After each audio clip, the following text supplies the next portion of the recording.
राजस्थान में 1930 के दशक में प्रजामंडल आंदोलन की शुरुआत हुई। जिस प्रजामंडल आंदोलन ने रियासतों में राजाओं के अत्याचारों का विरोध किया, लोगों को उनके लोकतांत्रिक अधिकारों के प्रति जागरूक किया, यहाँ तक कि राष्ट्रीय स्वतंत्रता आंदोलन के कार्यक्रमों को जमीनी स्तर पर उतारने में भी प्रमुख भूमिका का निर्वहन किया। इसलिए राजस्थान का प्रजामंडल आंदोलन विशेष रूप से महत्वपूर्ण हो जाता है। यही कारण है कि आज स्वतंत्रता दिवस विशेष प्रोग्राम में हम इस प्रजामंडल आंदोलन पर विस्तार से चर्चा करने जा रहे हैं। तो चलिए अपने प्रोग्राम की शुरुआत करते हैं और सबसे पहले जानने की कोशिश करते हैं कि राजस्थान में 1930 के दशक में प्रजामंडल आंदोलन की शुरुआत क्यों हुई, उसके कारण क्या थे। वस्तुतः जयपुर प्रजामंडल और बूंदी प्रजामंडल की स्थापना 1931 में हुई थी और वहीं से राजस्थान में प्रजामंडल आंदोलन की नींव पड़ गई। लेकिन इसके कारण पहले से ही विद्यमान थे, यानी पहले से ही इसकी पृष्ठभूमि निर्मित हो रही थी। और उसका सबसे बड़ा कारण था, आप जानते हैं कि भारतीय राष्ट्रीय आंदोलन की शुरुआत हो चुकी थी और महात्मा गांधी का नेतृत्व 1920 और 1930 के दशक में आप स्पष्ट रूप से राष्ट्रीय आंदोलन में देख सकते हैं।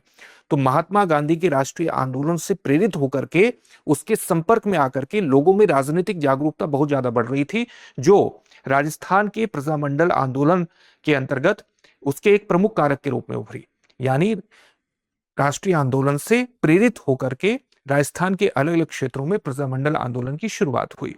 स्थानीय समस्याएं भी थी, जिसके कारण प्रजामंडलों की स्थापना हुई अलग अलग क्षेत्रों में। और ये स्थानीय समस्याएं क्या थी?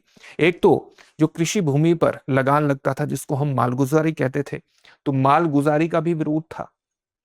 जो उच्च स्तर की मालगुजारी थी, लगान था कृषि भूमि पर, तो उसका भी विरोध होता था। लाग बाग, किसानों पर मालगुजारी के अलावा उनकी भूमि पर ये जो लगान लगता था, उसके अलावा दूसरे प्रकार के भी कर लगते थे, जिसको हम लाग बाग कहते हैं। ये बहुत से सैकड़ों छोटे मोटे कर हुआ करते थे। जैसे किस प्रकार के कर हुआ करते थे? अगर जागीरदार के घर में कोई शादी होती है तो उस पर एक कर लगता था, जिसको हम चंवरी कर कहते हैं, चंवरी लाग कहते हैं। इसी के अलावा अगर कोई जागीरदार नया शासक बनता था तो शासक बनने पर तलवार बंधाई कर लगता था, जिसको हम तलवार बंधाई लाग कहते थे। तो इस प्रकार के छोटे मोटे सैकड़ों कर लगते थे, तो इसका भी विरोध हुआ। राजनीतिक जागरूकता जैसे जैसे फैलती चली गई। इसके अलावा जबरन श्रम, जिसे बैठ बेगार कहते हैं, जबरन श्रम जो करवाया जाता था, उसका विरोध था। और चुंगी कर, एक रियासत से दूसरी रियासत में सामान ले जाने पर या सामान लाने पर, शहरों में प्रवेश करने पर, सामान को ले जाने और लाने पर जो कर लगता था, उसका भी विरोध था। और ये इस तरह की स्थानीय समस्याएं थी जिन्होंने प्रजामंडल, जो अलग अलग क्षेत्रों में प्रजामंडलों की स्थापना में योगदान दिया। तो इसके ये प्रमुख कारण थे। उद्देश्य क्या था इसका? अगर हम इसके उद्देश्यों की बात करें तो प्रमुख उद्देश्य ये था कि रियासतों में जागरूकता एस्टेब्लिश की जाए, नागरिकों में उनके लोकतांत्रिक अधिकारों के प्रति एक जागरूकता को लाया जाए। यह एक प्रमुख उद्देश्य था। साथ ही किसानों और नागरिकों के अधिकारों की रक्षा करने के साथ साथ सामंती और ब्रिटिश शासन के विरुद्ध संघर्ष करना भी इन प्रजामंडल जो अलग अलग क्षेत्रों में स्थापित हुई, उनका एक प्रमुख उद्देश्य था। इसका जो सबसे महत्वपूर्ण पक्ष था प्रजामंडल आंदोलनों का, वो ये था कि इसने राष्ट्रीय आंदोलन के बहुत से कार्यक्रमों को जमीनी स्तर पर उतारने में प्रमुख भूमिका का निर्वहन किया। किस प्रकार से किया और वो कौन से कार्यक्रम थे, अभी हम देखेंगे। तो इसका ये एक बहुत बड़ा महत्व है प्रजामंडल आंदोलन का।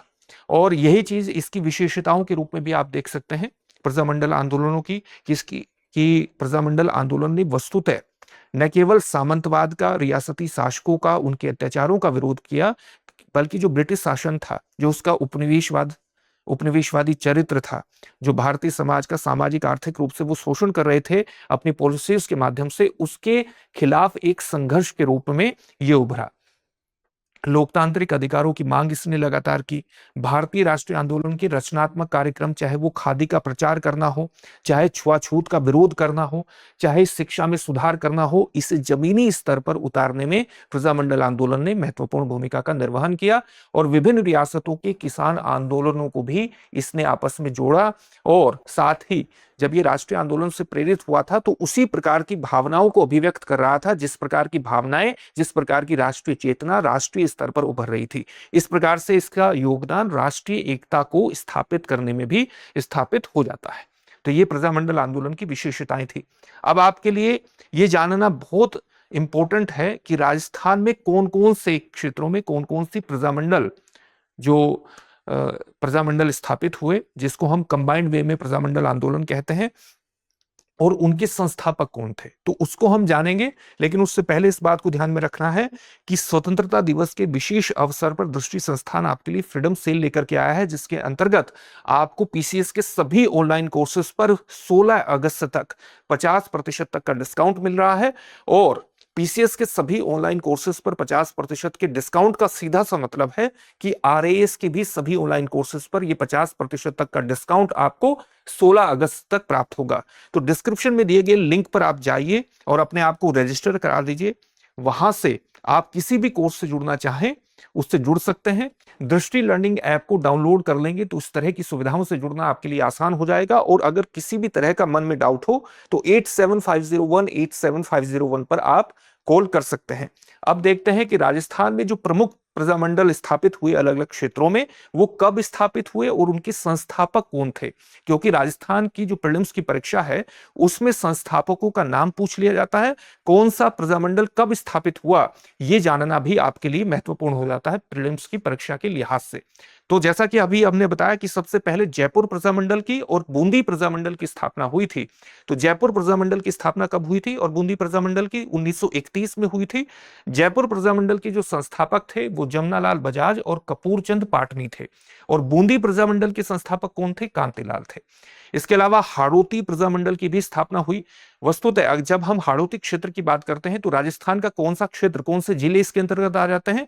बारां, झालावाड़, कोटा और बूंदी जिले इसके अंतर्गत आ जाते हैं। हालांकि बूंदी में प्रजामंडल की स्थापना हो गई थी, लेकिन उसके बावजूद हाड़ौती प्रजामंडल की स्थापना 1934 में हुई। और इसके संस्थापक कौन थे? पंडित नैनूराम शर्मा इसके संस्थापक थे। इसी प्रकार से मारवाड़ प्रजामंडल की भी स्थापना हुई। जो मारवाड़ क्षेत्र, जिसके केंद्र में आप जोधपुर मान सकते हैं, और उसके आसपास के क्षेत्र, उसकी स्थापना 1934 में हुई और इसके संस्थापक जय नारायण व्यास थे। सिरोही प्रजामंडल की स्थापना 1934 में हुई और इसके संस्थापक वृद्धि शंकर त्रिवेदी थे। दूसरी प्रजामंडलों की बात करें तो बीकानेर प्रजामंडल की स्थापना 1936 में आप देखेंगे और इसके संस्थापक थे मघाराम वैद्य। कोटा प्रजामंडल की स्थापना 1939 में हुई और इसके संस्थापक पंडित नैनूराम शर्मा थे। और आप यहां पर देख सकते हैं कि ये हाड़ौती प्रजामंडल की भी स्थापना इनके द्वारा की गई थी। अगर मेवाड़ प्रजामंडल की बात करें तो इसके जो संस्थापक थे वो माणिक्यलाल वर्मा थे और इसकी स्थापना 1938 में हुई थी। अलवर प्रजामंडल की स्थापना कब हुई थी? 1938 में और इसके संस्थापक हरिनारायण शर्मा थे। भरतपुर प्रजामंडल की स्थापना 1938 में हुई और इसके संस्थापक कौन थे? किशनलाल जोशी, माफ कीजिएगा, किशनलाल जोशी इसके संस्थापक थे। अगर हम शाहपुरा प्रजामंडल की बात करें तो शाहपुरा प्रजामंडल 1938 में स्थापित हुई और इसके संस्थापक थे रमेश चंद्र ओझा इसके संस्थापक थे। धौलपुर प्रजामंडल की स्थापना 1938 में हुई और इसके संस्थापक ज्वाला प्रसाद ओझा थे। सब नोट कर लीजिएगा क्योंकि आपके एग्जामिनेशन में किसी भी प्रजामंडल के बारे में पूछा जा सकता है कि ये प्रजामंडल कब स्थापित हुआ था और इसके संस्थापक कौन थे। तो करौली प्रजामंडल की स्थापना 1938 में हुई और इसके संस्थापक त्रिलोक चंद माथुर थे। किशनगढ़ प्रजामंडल की स्थापना 1939 में हुई और इसके संस्थापक थे कांतिलाल माथुर। जैसलमेर प्रजामंडल की स्थापना 1945 में हुई और इसके संस्थापक मीठालाल व्यास थे। इसके अलावा अगर आप और कुछ प्रजामंडलों को देखें तो कुशलगढ़ प्रजामंडल की स्थापना 1942 में हुई थी, संस्थापक भंवरलाल निगम थे। डूंगरपुर प्रजामंडल की स्थापना 1944 में हुई और भोगीलाल पांड्या के द्वारा इसकी स्थापना की गई थी। बांसवाड़ा प्रजामंडल की स्थापना 1945 में हुई और भुनेन्द्र नाथ त्रिवेदी ने इसकी स्थापना की थी। और प्रतापगढ़ प्रजामंडल की स्थापना कब हुई? 1945 में और इसके संस्थापक कौन थे? अमृतलाल पायक। झालावाड़ प्रजामंडल की स्थापना 1946 में हुई और मांगीलाल भव्य इसके संस्थापक थे। तो ये कुछ महत्वपूर्ण प्रजामंडलों के बारे में हमने बात की, उनके संस्थापक कौन थे और उनकी स्थापना कब हुई। ये सब जानना आपकी प्रारंभिक परीक्षा के लिहाज से बेहद इंपॉर्टेंट है। अब आपके लिए एक अभ्यास प्रश्न है जिसका उत्तर आपको कमेंट बॉक्स में कमेंट करके देना है। अभ्यास प्रश्न है, हाड़ौती प्रजामंडल के संस्थापक कौन थे? आपके सामने ऑप्शंस क्या हैं? कांतिलाल, पंडित नैनूराम शर्मा, कपूरचंद पाटनी, जयनारायण व्यास। अनुत्तरित प्रश्न। इस प्रश्न का उत्तर कमेंट बॉक्स में कमेंट करके जरूर दीजिएगा। फिर से एक नई सेशन में मिलेंगे। धन्यवाद। अब एग्जाम की तैयारी को और बेहतर करने के लिए हमारे चैनल को लाइक, शेयर और सब्सक्राइब करना ना भूलें।